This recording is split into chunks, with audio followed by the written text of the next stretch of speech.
things in your life. You stay lazy.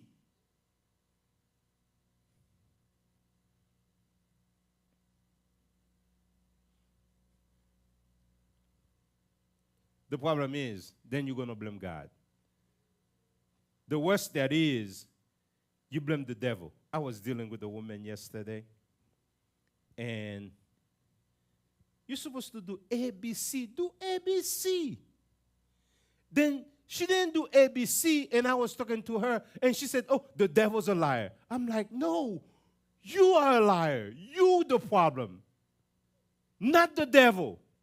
You were just supposed to do ABC. You never done ABC. You're trying to trick people, and now you're calling the devil a liar. But you know, that's what we do, majority of us Christians. We blame the devil for stuff we're supposed to do. God says, build yourself in my word. But you refuse to do it. Then now you don't know what to do. When chaos happens in your life, you don't know what to do. And then you're still complaining. You blame the pastor. You blame this. You blame that. Oh, that pastor don't have power. He don't lay hands on me for me to go prosper. That pastor did. This person did. My mother didn't leave me any money. My father didn't leave me any money. Oh, my husband is bad. He does not provide. Oh, my wife does not work. Oh, this and that. You keep complaining. And you refuse to do what you're supposed to do to advance in life.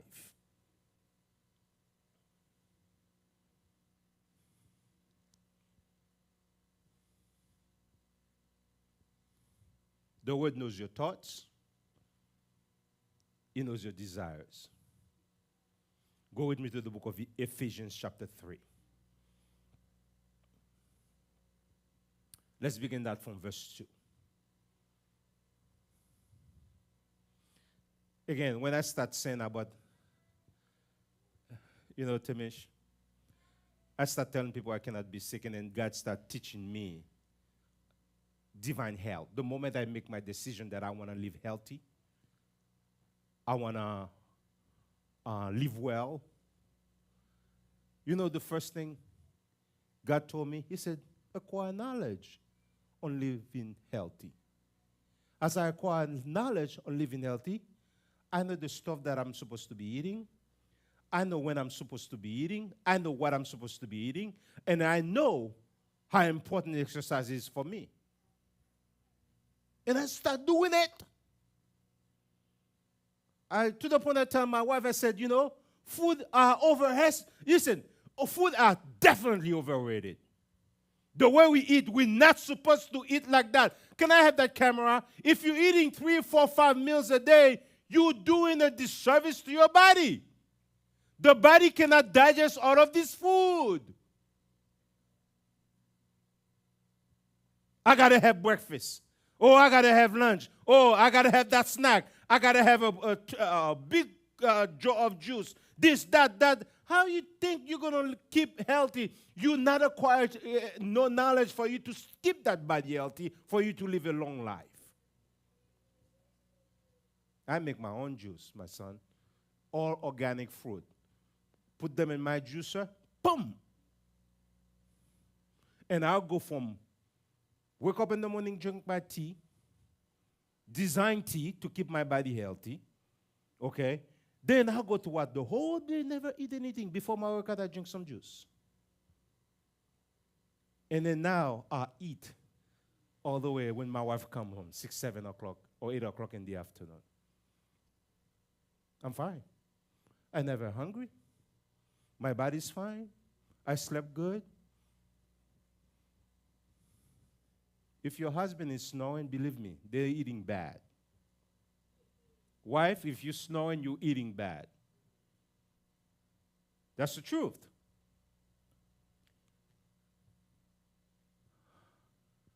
I want you to see this. Verse 2, yeah. Assume, by the way, that you know God gave me the special responsibility of extending his grace to you, Gentiles. To you. You are the Gentiles. Now watch this, verse 3. Verse 3. As I briefly wrote earlier, God himself revealed his mystery plan to me. Verse 4. As you read, say to somebody, as you read. Say it again. As you read. What I have written, what did Paul write? The whole counsel of the New Testament, or 90% of it. He said, as you read what I have written, you will understand my insight into discipline regarding Christ.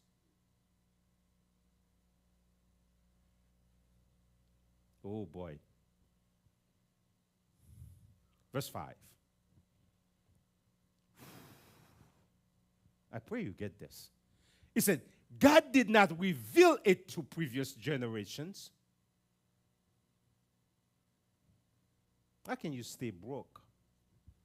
How can you stay not healthy? I'm giving it to you today. He said, God did not reveal it to previous generation, but now, by his Spirit, he has revealed it to his holy apostles and prophets. Now, we're going to find out what is this mystery. Verse 6. And this is God's plan. God's plan.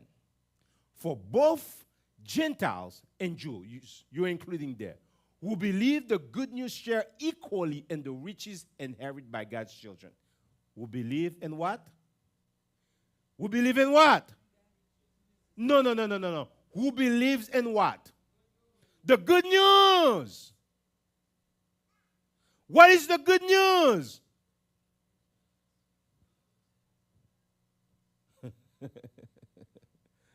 Yeah.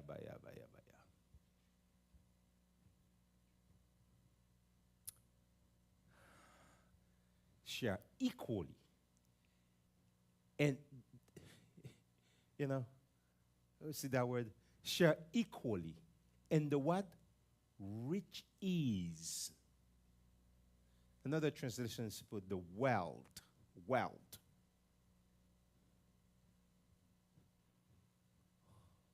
Inherited by God. Are you God's children? You are part of the riches. You are part of the riches. Both are part of the same body and both enjoy the same promise of blessings. My goodness.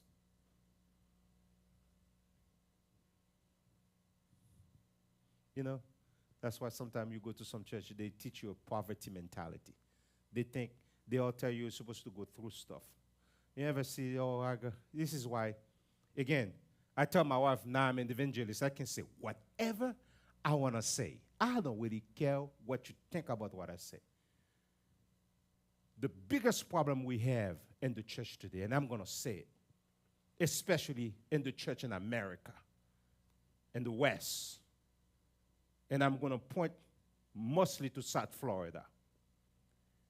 There's I call it, quote unquote, a woman movement. Every woman wants to have their own ministry, do their own thing. They call themselves prophetess, evangelist, and all of this nonsense. And if you go down the line and figure out and finding out about all of these women, they cannot keep, most of them are single mothers, no husband left, or husband was there, or husband is not doing anything, and you find that the children are not doing well, their homes are not doing well, nothing is going well in their own life, but they are ministers. I'm saying it. And that is the greatest problem in the church in America, especially in the black community. And if no one wants to say it, I'm going to say it. That is why majority of churches, or black churches in America, you find about 70 to 80% of them are single women. Try it. It's crazy.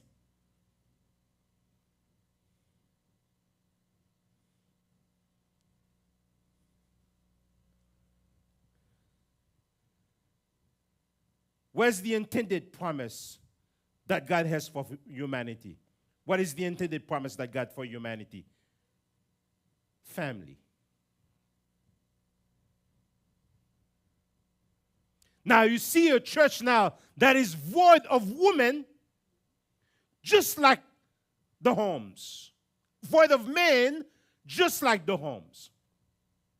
No men's in the homes, no men's in the church.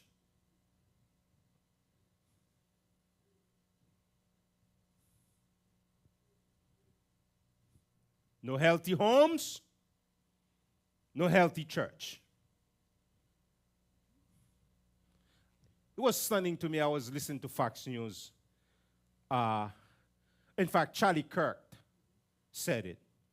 Hated or liked Charlie Kirk, but this man was great. I don't care what people said. If you're looking at the context of the things that he was saying, he was right. Why he was right in that context? He said, majority of the men's, in fact, listen, I was listening to Myron. Myron said he was so broke. Listen now. He said he was so broke. Some of you know Myron. He was so broke when the government wanted to give the wife assistance. They tell the wife, if he's not at the house, if he's not at home, we'll be able to give you more.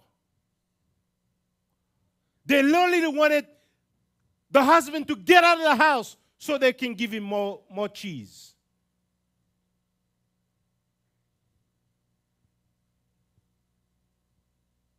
And it's the same thing that's happening in the church. We build a culture in the church where we empower the woman and we kick out the man. Because the women are the one that gives, because the single mothers, they are working. They're the one that gives, they're the one that serve, they're the one that do everything in the church. And these women do not understand their place in the church. That's why you see, I was telling my wife, I said, I've been in this place for 5 years. We've been having this place available. Whoever wants to do a conference, to have a conference. Not even once I have a man. And we rent this place very often. Not even once I have a man comes in to rent the place. All women's ministry. I'm not saying they are doing a bad thing. But where are the men? Where are the husbands? Where are the fathers? Where are the men servants? Why we cannot find a family sitting together in the church? Why is the man going to the club on Saturday night and the woman's in church on Sunday? What's going on? Why we are flipping the switch?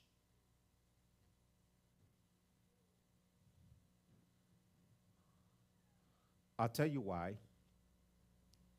Ignorance of the word. Ignorance of the word. Ignorance of the word. These women do not understand. Your first assignment, it's not to the church or to the ministry. Your first assignment is to your husband.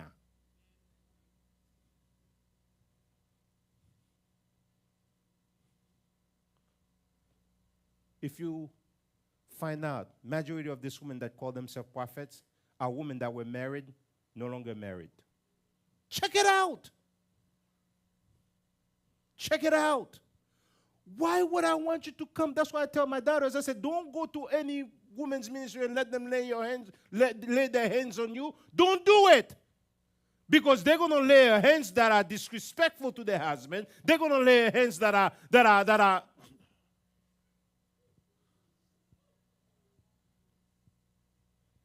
show me your willingness to serve your home, and I'll show you your willingness to be good in the church. I know none of us wants to say it because we all want a big church. We all want the women to come and serve. We all want the women to give. You all want this one and that. But we are doing, especially the black family, a disservice.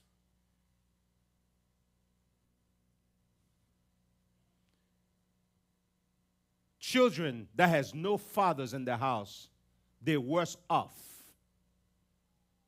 It's a clear study.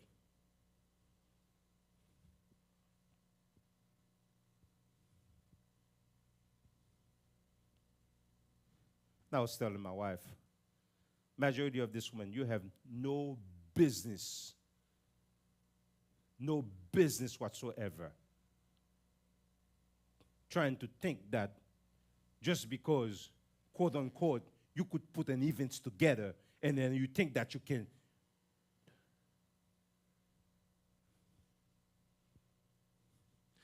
You know what's the problem is? They are bashing the gays, the lesbians, the this, the that. These are the devil. But they're okay with one that call themselves prophetess or that one ministry, but they are fornicators.